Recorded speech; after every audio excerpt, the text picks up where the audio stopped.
स्वामी भक्त हो, आज पुन्हा एकदा तुमच्यासाठी नवीन स्वामी संदेश घेऊन आलेले आहे।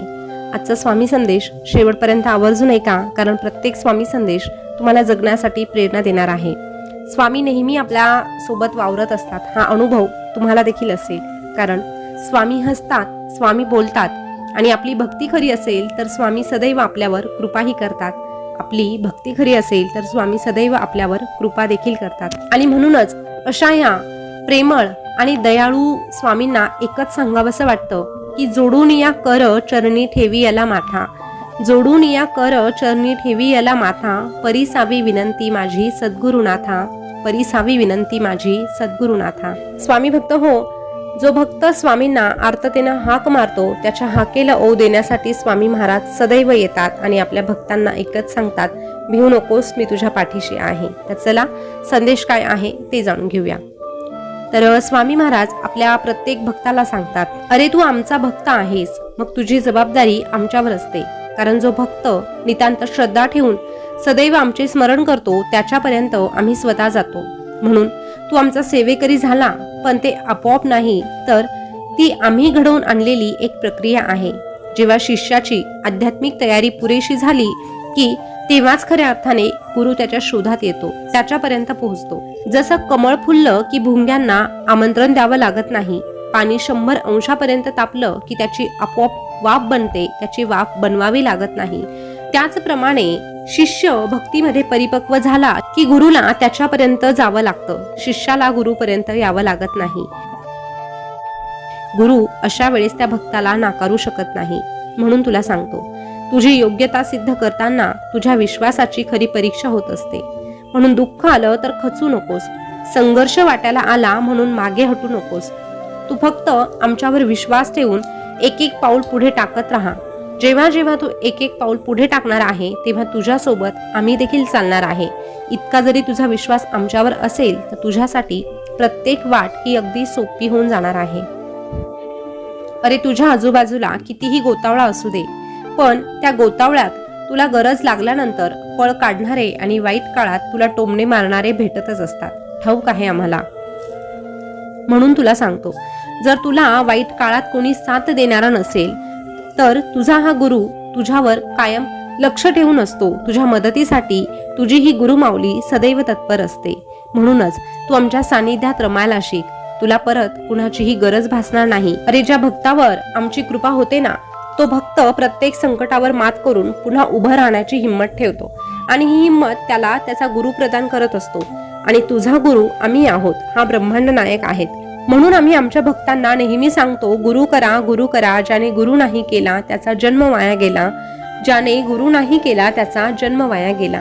पण ही गुरुची कृपा कशी होते ते मात्र आमच्या भक्तांना समजत नाही। आयुष्यात येणारे अनेक संकटे तुझ्या नकळत टळून जातात, तेव्हा ती संकट टळणं म्हणजे गुरुकृपा। वाहन चालवताना खाली पडता पडता तू स्वतःला सावरतो, ते सावरणारे हात म्हणजे गुरुकृपा। एक वेळ जेवणाचे वांदे असताना 2 वेळचं पोटभर मिळालेलं अन्न म्हणजे देखील गुरुकृपा। कोसळलेल्या दुःखरूपी डोंगराला पेलण्याची जी ताकद तुझ्यात येते ना, ती ताकद म्हणजे गुरुकृपा।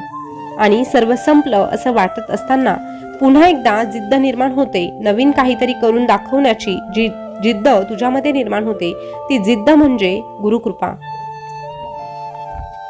आयुष्याच्या प्रत्येक वळणावर अंधारातून प्रकाशाकडे घेऊन जाणारा मार्ग म्हणजे देखील गुरुकृपा।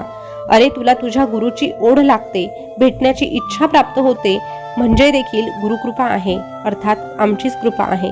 म्हणून तुला सांगतोय, तू घाबरू नको, तू फक्त तुझ्या गुरुचं नाव तुझ्या मुखात ठेव। जेव्हा जेव्हा तू तुझ्या गुरुचं नाव घेणार आहे, मनापासून हाक मारणार आहे, तेव्हा तुझा हा गुरु सदैव तुझ्या सोबत उभा राहणार आहे। अरे या स्वार्थी जगामध्ये काही लोक अशीच असतात, वाटेल तेव्हा बोलतात आणि वाटेल तेव्हा टाळतात, वाटेल तेव्हा जवळ करतात आणि वाटेल तेव्हा दूरही लोटतात, वाटेल तेव्हा तुझ्यावर प्रेम करतात आणि वाटेल तेव्हा तुझं प्रेम नाकारतात, वाटेल तेव्हा हात धरतात आणि वाटेल तेव्हा साथही सोडतात, तरीही तू मात्र त्यांच्या जवळच घुटमळत राहतो। अरे का म्हणून अशांसाठी तू तुझा वेळ वाया घालतोस आणि स्वतःची किंमत आणखी शून्य करून घेतोस। त्यांना फिकर नसते कशाचीच, ना कुणाच्या अश्रूंची ना कुणाच्या भावनांची. त्यांना फिकीर नसते कशाचीच, ना कुणाच्या अश्रूंची, ना कुणाच्या भावनांची, ना कुणाच्या अपेक्षांची, ना कुणाच्या अस्तित्वाची आणि ना कुणाच्या जीवाची. हे बघ, कितीही चांगली गाडी ओढली तरीही घोड्याला चापकाचे फटकारे चुकत नसतात.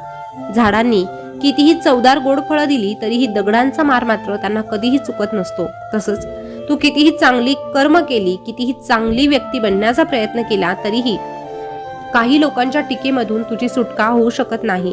म्हणून अशा टीकात्मक विचारांचा अवडंबर माजवण्यापेक्षा किंवा त्याच विचारात गुरफटून राहण्यापेक्षा तू तुझं कर्म करत राहा आणि कोण काय बोलत आहे, कोण काय विचार करत आहे यावर लक्ष केंद्रित करण्यापेक्षा तुझ्या कामावर लक्ष केंद्रित करत राहा. जेव्हा तू अशा प्रकारे विचार करशील तेव्हाच खऱ्या अर्थाने तू तुझ्या आयुष्यामध्ये यशस्वी होशील. अरे, तू लोकांच्या नजरेत कसा आहे याला महत्त्व देण्यापेक्षा तू तुझ्या स्वामी माऊलीच्या नजरेत कसा आहे याचा विचार कर. जेव्हा जेव्हा तू आमच्या दरबारात येतो, आमच्याकडे बघतो, तेव्हा तुझ्या डोळ्यामध्ये अपराधीपणाची भावना तर दिसत नाही ना, हेच आम्ही पाहत असतो. आणि जो भक्त निडरपणे अगदी स्वच्छ मनाने आमच्याशी संवाद साधू शकतो असाच भक्त आम्हाला प्रिय असतो. कारण आमच्या भक्तावर आमची नजर फक्त तो मंदिरात आल्यावर नसते. अशा भक्तांवर आमची नजर फक्त त्याचे डोळे आमच्याकडे असताना नसते, तर जेव्हा आमचा भक्त आमच्याकडे पाठ फिरवून ह्या जगात वावरतो तेव्हा तो काय करतो हे देखील आम्ही आमच्या उघड्या डोळ्यांनी पाहत असतो. आणि म्हणूनच आम्ही त्याची गुणवत्ता, आम्ही त्याचे कर्म तो मंदिरात असताना किंवा आमच्या समोर असताना कसा वागतो यावरून ठरवत नाही, तर या जगामध्ये वावरताना तो कसा वागतो यावरून ठरवत असतो. आणि जर तू ह्या जगामध्ये वावरताना निस्वार्थी भावनेनं दुसऱ्यांना मदत करत असशील, स्वतःचे प्रयत्न प्रामाणिकपणे करत असशील, तर तुला घाबरण्याची गरज नाही. अरे, जेव्हा आमचा निस्वार्थी भक्त आमच्याकडे व्याकुळतेनं बघतो आणि आम्हाला आर्ततेनं हाक मारतो ना, तेव्हा आमच्या भक्ताला आम्हाला एकच सांगावंसं वाटतं, भिवू नकोस, मी तुझ्या पाठीशी आहे. भिवू नकोस, मी सदैव तुझ्या पाठीशी आहे. स्वामी भक्त हो, आजचा स्वामी संदेश तुम्ही ऐकला असेल तर आजचा संदेश तुम्हाला कसा वाटला कमेंट करून नक्की कळवा. पुन्हा भेटूया नवीन स्वामी संदेश घेऊन. तोपर्यंत स्वस्थ रहा, मस्त रहा आणि आपले स्वामी संदेश ऐकत रहा. धन्यवाद.